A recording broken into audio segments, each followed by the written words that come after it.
موسیٰ علیہ السلام نے قوم کو صبر کی تلقین کی اور کہا کہ نیک انجام اہل تقوی کے لیے.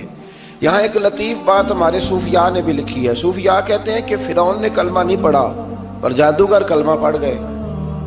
وہ کس طرح کلمہ پڑھ گئے؟ تو کہنے لگے دراصل انہوں نے آتے ہی حضرت موسیٰ کا ادب بڑا کیا تھا.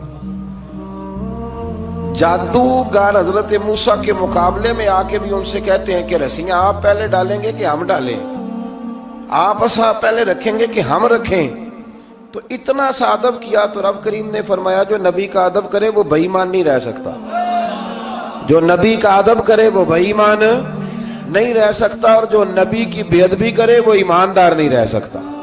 ختم ہو گئی بات. یہاں ہمارے صوفیاء نے یہ بات لکھی ہے کہ چونکہ انہوں نے آتے ہی کہا تھا کہ آپ پہلے ڈالیں گے یا ہم پہلے ڈالیں، تو حضرت موسیٰ سے انہوں نے پوچھ لیا. نبی کے پوچھے بغیر پہل نہیں کی تو اللہ نے انہیں ایمان کی دولت عطا کر. اللہ تعالیٰ نے فرعونیوں پر قحط سالی کا عذاب نازل کیا.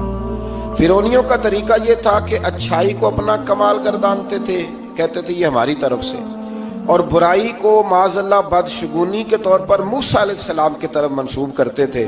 کہتے تھے معاذ اللہ آپ کی وجہ سے یہ سارا کچھ ہو رہا ہے. ہوتے نا نہیں کہتے ہیں جب سے میں وہاں گیا ہوں تب سے. ہمارے بزرگ ایک لطیفہ بھی سنایا کرتے تھے کہ کسی زمیندار نے نماز پڑھنی شروع کی تھی تو اس کے جانور مرنے شروع ہو گئے. اب لوگ سمجھتے ہیں کہ معاذ اللہ شاید یہ کسی بزرگ کے سبب سے ایسا ہے، حالانکہ یہ تو اللہ کی طرف سے آزمائش ہوتی ہے، اس کی حکمتیں ہوتی ہیں. اللہ تبارک و تعالیٰ نے ان پر عذاب کیا نازل کیا. آیت نمبر 130 اور 143 کبھی آپ سورہ اعراف کی پڑھیں تو اللہ تعالیٰ نے ان پر ٹڈیوں کا، جموں کا، مینڈکوں کا اور خون کا عذاب نازل کیا. یہ کس قسم کا عذاب ہے؟ جمعے پڑ گئے، ٹڈیاں آ گئیں، یہ اللہ نے عذاب نازل کیا. جب وہ عذاب میں مبتلا ہوئے تو موسیٰ علیہ السلام سے کہا کہ آپ اللہ سے دعا کریں کہ ہم سے یہ عذاب ٹل جائے. اگر ایسا ہوا تو ہم ایمان لے آئیں گے، بنی اسرائیل کو بھی آزاد کر دیں گے. لیکن موسیٰ علیہ السلام کی دعا کے نتیجے میں جب عذاب ٹل جانے کے بعد فرعونی پھر اپنے وعدے سے پھر گئے. بنو قریظہ والوں نے بھی کئی دفعہ حضور سے وعدے کیے پر اپنے وعدوں پر قائم. ایک بات آپ سے یہاں روک کے عرض کر دوں، ہم بھی کئی دفعہ کہتے ہیں ذرا بریک کبھی گاڑی کی نہیں نہ لگتی تو ہم ارادہ کرتے ہیں کہ آج سے ہی نماز شروع کر دینی. ذرا طبیعت زیادہ لیل ہوتی ہے تو ارادہ کرتے ہیں نا کہ بھائی آج کے بعد ہم نے نیک، پھر کیا ہوتا ہے شفا ہو گئی تو چھٹی ہو گئی. یہ طریقہ درست نہیں. یہ تو کفار کا طریقہ بیان کیا نا قرآن پاک نے. یہاں فرمایا جب اللہ تبارک و تعالیٰ نے انہیں نجات دے دی تو اپنے وعدے سے مکر گئے. تو پھر اللہ تبارک و تعالیٰ نے بنی اسرائیل کو سمندر پار کر کے ایسی قوم کے پاس پہنچا دیا جو بتوں کی پرستش کرتی تھی. وہ تو بچ گئے لیکن فرعونی سارے دریا کے اندر غرق ہو گئے. حضرت موسیٰ علیہ السلام سے کہنے لگے کہ ہمارے لیے بھی یہ خدا بنا دیجئے. حضرت موسیٰ علیہ السلام نے فرمایا بت پرستی کرنے والے جاہل ہیں. یہ بت پرست قوم کے پاس جب گئے نا بنی اسرائیل والے بت پوجتے ہوئے دیکھا تو کہنے لگے ہمارے لیے بھی سامنے بنا کے رکھ دو. فرمایا یہ تو جاہل ہیں، تم انہیں دیکھ کے اثر قبول کر رہے ہو اور اپنی جاہلیت کے باعث یہ ہلاک ہونے والے بھی ہیں. پھر اللہ تعالیٰ نے بنی اسرائیل پر اپنی نعمتوں کا ذکر فرمایا اور موسیٰ علیہ السلام نے اپنی قوم میں ہارون علیہ السلام کو اپنا جانشین فرمایا اور کوہ طور پر تشریف لے گئے. اللہ نے فرمایا وہاں آ جائیں میں آپ کو تورات عطا کرتا ہوں. 40 دن کا یہ عرصہ تھا. موسیٰ علیہ السلام نے وہاں پہ جا کے وہ سارا واقعہ بھی انہی آیات میں ہے کہ حضرت موسیٰ نے عرض کیا تھا کہ رب ارنی، یا اللہ میں تجھے دیکھنا چاہتا ہوں. تو فرمایا لن ترانی، تو نہیں دیکھ سکتا. وہ بھی یہاں اللہ نے ذکر فرمایا. پھر اللہ تعالیٰ نے اپنی ایک تجلی جب کوہ طور پہ ڈالی تو حضرت موسیٰ علیہ السلام تاب نہ لا سکے اور بے ہوش ہو گئے اور پہاڑ بھی ریزہ ریزہ ہو گیا. اس کا ذکر بھی اللہ نے انہی آیات میں فرمایا. آیت نمبر 144 سے 155 تک حضرت موسیٰ علیہ السلام کو رسالت عطا کرنے، کلیم اللہ کا منصب عطا کرنے، تورات عطا کرنے کا ذکر ہے. آگے چل کے بتایا کہ جو متکبر لوگ ہیں نا وہ آیات الہیہ سے منہ پھیرتے اور جو لوگ اللہ کی آیات اور قیامت کو جھٹلاتے ہیں ان کے اعمال باطل ہیں.